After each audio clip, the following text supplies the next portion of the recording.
पूरे हिंदुस्तान की darling, India के सबसे बड़े सुपरस्टार प्रभास की लेटेस्ट मूवी राजा साहब थिएटर्स के अंदर रिलीज हो गई। मैंने उसकी टिकट खुद अपनी जेब से खरीद के फर्स्ट डे फर्स्ट शो सुबह 7 बजे हिंदी डब वाला शो देखा है। और देखो, क्योंकि अब मैंने इसको अपना काम बना लिया है कि हर हफ्ते जाकर मुझे पिक्चर देखनी है, तो पूरे साल भर में ऐसे 3-4 इंस्टेंसेस आते हैं जब मैं इतनी बुरी मूवी देखता हूँ कि मेरा दिमाग खराब हो जाता है। मैंने नहीं एंटिसिपेट किया था कि 2026 बस अभी चालू ही हुआ है, 9 दिन में मुझे उस कैटेगरी की एक पिक्चर देखने मिल जाएगी। बिलीव माई वर्ड्स, जब मैं ये कह रहा हूँ कि द राजा साहब को देखते देखते मेरे प्राण निकलने वाले थे, तो वो जेन्युइनली निकलने वाले थे। हैं बादल, ऐसा क्या हो गया पिक्चर में? बताएगा, मैं पूरी दास्तान सुनाएगा आज तुमको। लेकिन उससे पहले सबसे इंपॉर्टेंट चीज जो मैंने थोड़े कई जगहों पे कमेंट्स देखे और मैं काइंड अग्री करता हूँ कि ये मूवी प्रभास के जो एकदम कट्टर फैंस हैं, बस वही लोग सह सकते हैं, या फिर हो सकता है कि उनको थोड़ा बहुत मजा भी आ जाए। क्यों? क्योंकि पिक्चर में लाख बुराइयां हैं, लेकिन एटलीस्ट मुझे देखते वक्त लगा कि प्रभास को मजा आ रहा है। बॉडी लैंग्वेज, कुछ करना, कुछ बोल देना। तो अगर आप उन एक्टर के काफी कट्टर वाले फैन हो, उस फ्लो स्टेट में देखना पसंद है, तो डेफिनेटली भाई तुम्हारा पैसा तुम्हारा टाइम। लेकिन इस सर्कल से बाहर निकलने के बाद अगर हम लोग पिक्चर को देखते हैं तो डेफिनेटली थोड़ा बहुत पॉइंट्स, थोड़े बहुत क्वेश्चंस उनकी तरफ भी जाना चाहिए कि आप ऐसे पिक्चर क्यों बना रहे हो। पिक्चर बनाते बनाते आपको नहीं समझ में आया क्या कि इतनी बुरी बन रही है? But I feel major responsibility इसके director, script writer, screen play के ऊपर जाती है, या फिर जिसने बनाते बनाते अगर बीच में चेंज कर दिया होगा तो। क्योंकि एज एन एक्टर या फिर प्रभास के पीओवी से सोचे तो द राजा साहब के अंदर इतना माल मसाला, इतना material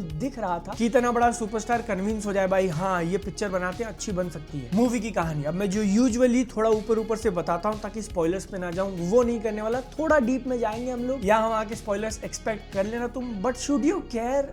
honestly no. The Raja Saab के ट्रेलर से अपने को क्या आइडिया लगा था कि राजा साहब नाम का एक कैरेक्टर है जिसकी दादी अम्मा है, उनकी याददाश्त आती जाती रहती है, अल्जाइमर्स है उनको, लेकिन फिर भी वो एक इंसान के बारे में भूल नहीं पा रही हैं जो कि दादाजी हैं। प्रभास का जो कैरेक्टर है उसके दादाजी हैं, प्लेड बाय संजय दत्त। काफी सालों से ही इज मिसिंग। दादी अम्मा चाहती हैं, उनकी आखिरी ख्वाहिश है कि वो मिल जाए। फिर एक दिन प्रभास को ऐसे क्लू मिल जाता है कि ओ इनको कहीं देखा गया है। ढूंढते ढूंढते वो एक ऐसी हवेली वाले लोकेशन पे पहुंच जाते हैं जो बिल्कुल जंगलों के बीच में है, जिसको अगेन ढूंढने के लिए उन्होंने पहाड़ चढ़ा था। और जो महिला थी, फीमेल कंपेनियन, साड़ी में, पूरा ग्रीन स्क्रीन, साड़ी में पहाड़ कौन चढ़ता है बताओ? लेकिन ठीक है, कोई बात नहीं, इतना डीप में नहीं जाएंगे, ऊपर ऊपर से देखेंगे। अपने कैरेक्टर्स जो मेन ग्रुप है वो उस हवेली के अंदर चला जाता है and now they are trapped. Sanjay Dutt का जो कैरेक्टर है उसको थोड़ा बहुत जादू टोना तो आता ही है, लेकिन वो माइंड गेम्स खेलता है, लोगों को ऐसे ऐसे विजन दिखाता है जैसे अगर कोई कैरेक्टर पैसों को आग लगाने जा रहा है तो उसको लगेगा कि वो पैसे नहीं बल्कि उसकी दादी है, दादी को आग लगा दिया, बुझाओ बुझाओ। और वो इतना ज्यादा कन्विंसिंग है ना कि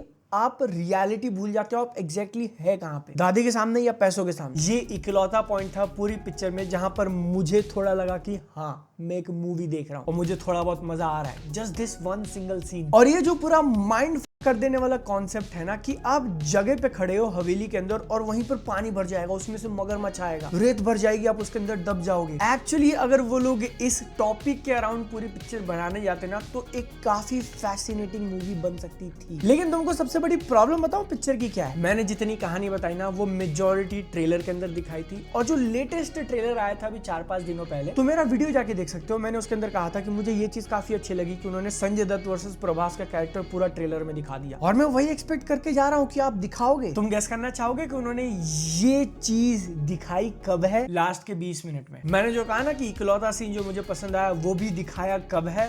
लास्ट के आधे घंटे में। ट्रेलर के अंदर जितना भी तुमने हाई कंसेप्ट वाले सीन्स देखे थे ना, बड़ा वाला मॉन्स्टर, मगरमच्छ, रेत, सारा का सारा मूवी के लास्ट के 20 मिनट में है। तो एक सेकंड बादल, फिर बाकी पूरी पिक्चर में क्या होता है? ओ बॉय, आई थिंक यहीं पर मूवी सबसे बड़ा फक कर देती है। अगर तुम भी प्रभास वर्सेस संजय दत्त या फिर एक हाई कंसेप्ट वाली मूवी देखने जा रहे हो तो उम्मीदें ड्रॉप कर दो, क्योंकि जो एक्चुअल मेन कहानी जैसा फील होता है ना वो है प्रभास एक लड़का वर्सेस 3 लड़कियां जो उसके पीछे पागल हैं। सबसे पहले कैरेक्टर इंट्रोडक्शन, आप लड़की नंबर 1 से मिलते हो जो उसके साथ है, उसके लिए कुछ भी कर सकती है, वो 5 लाख रुपए मांगता है, बाप से लेके दे दिए। फिर जब प्रभास दूसरे शहर जाता है तो वहां पर उसको एक दूसरी लड़की मिलती है जो अगेन उसके साथ शी लव्स हिम। फिर वहां से निकल के प्रभास का कैरेक्टर जब थोड़ा और आगे जाता है तो तीसरी लड़की मिल जाती है and she also loves him. इन तीनों महिलाओं को जितना भी रन टाइम दिया हुआ ना, it is much much greater than what Sanjay Dutt got. और तुमको पता है इनका कंट्रीब्यूशन है कितना कहानी में? Almost zero. वो लोग थोड़ा सा भी पुश नहीं करते कि चलो मेरे कारण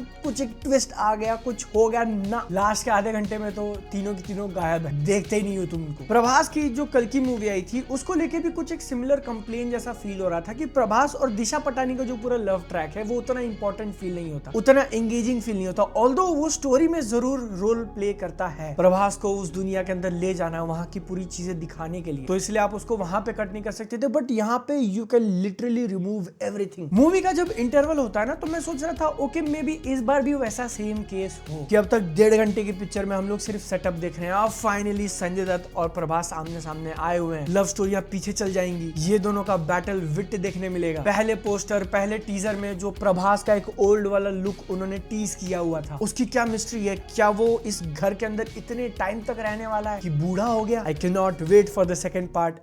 एक सेकंड, फिर से तुमने 1 घंटे की वापस से वही लव स्टोरी वाली बकचोदी दिखा दी। जी हाँ, और वो ओल्ड राजा साहब वाला लुक का क्या हुआ? है ही नहीं, पूरी पिक्चर में है ही नहीं। अनलेस मैं 2 सेकंड के लिए मर गया हूँगा, मैंने एक भी शॉट नहीं देखा भाई। तो बादल टीजर में वो लोग जो ऐसा फ्लिप करने वाला दिखा रहे थे उसका क्या नहीं है ही नहीं। मैं फिर से कह रहा हूँ पिक्चर में नहीं है वो। आई डोंट नो राजा साहब के साथ कब, कहां, क्या, कैसे हुआ। तुमने वो चीज शूट करी है जो एक्चुअली इंटरेस्टिंग पार्ट लग रहा है, उसको हटा के आपने लव स्टोरीज भर दी है, और वो भी लव स्टोरी के बदले लस्ट स्टोरी ज्यादा है। एंड दी ऑडेसिटी की 3 घंटे का ये सरदर्द बनाने के बाद एंड में वो लोग अनाउंस करते हैं कि राजा साहब पार्ट 2 भी आने वाला है। आई विश मैं यहाँ पे जोक कर रहा होता, लेकिन इतना मजाक करने की भी हिम्मत नहीं है भाई। और जो कॉन्फिडेंस है ना मेकर्स के पास कि हाँ हमने एकदम मस्त पिक्चर बना दी है, पार्ट 2 भी अनाउंस कर देते हैं, वो कॉन्फिडेंस मेरे को अपनी जिंदगी में चाहिए। अब जब मैंने इतनी सारी बातें बता दी हैं तो एक और चीज बता देता हूँ कि ट्रेलर के एंड में प्रभास का वो जो एक जोकर वाला लुक रिवील किया था उसकी भी जरूरत नहीं थी। पूरी पिक्चर जब खत्म हो जाती है, उनको पार्ट 2 अनाउंस करना है तो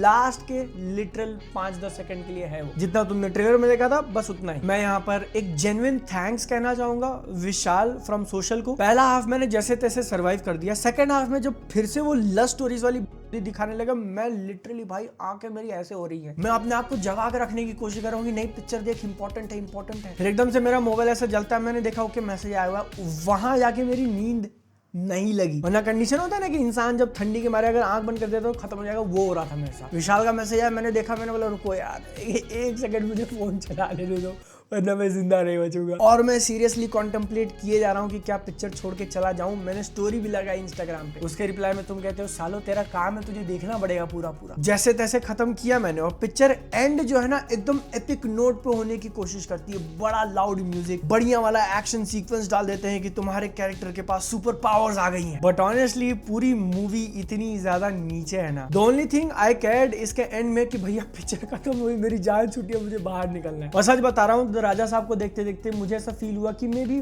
प्रभास के साथ कोई स्कैम हुआ है भाई। आपने उनको एक अच्छी हाई कंसेप्ट वाली मूवी पिच कर दी कि ऐसा होगा, वो ऐसे आपको माइंड कंट्रोल करेगा, ऐसा सीन होगा। आपने शूट सब कुछ कर लिया, पिक्चर में डाला कुछ और ही। मैं बहुत ज्यादा फट्टू इंसान हूं, मैं हॉरर मूवीज नहीं देखता हूं, लेकिन इसके अंदर हॉरर आई वुड से कि 0 भी नहीं नेगेटिव में था। कॉमेडी एक एस्पेक्ट है जहां पर मैं मान सकता हूं कि मे बी इसका ओरिजिनल वर्जन थोड़ा बहुत फनी हो, बट हिंदी ट्रांसलेशन ना, 0। इकलौता सीन जहां पर मैंने थोड़ा रेफरेंस लिया और मेरे को थोड़ा मजा आया, वो भी किसी डायलॉग के कारण नहीं, बल्कि इकलौता शॉट है जहां पर एक लड़की प्रभास के चेहरे को देखती है और मुंह घुमा के जीसस को।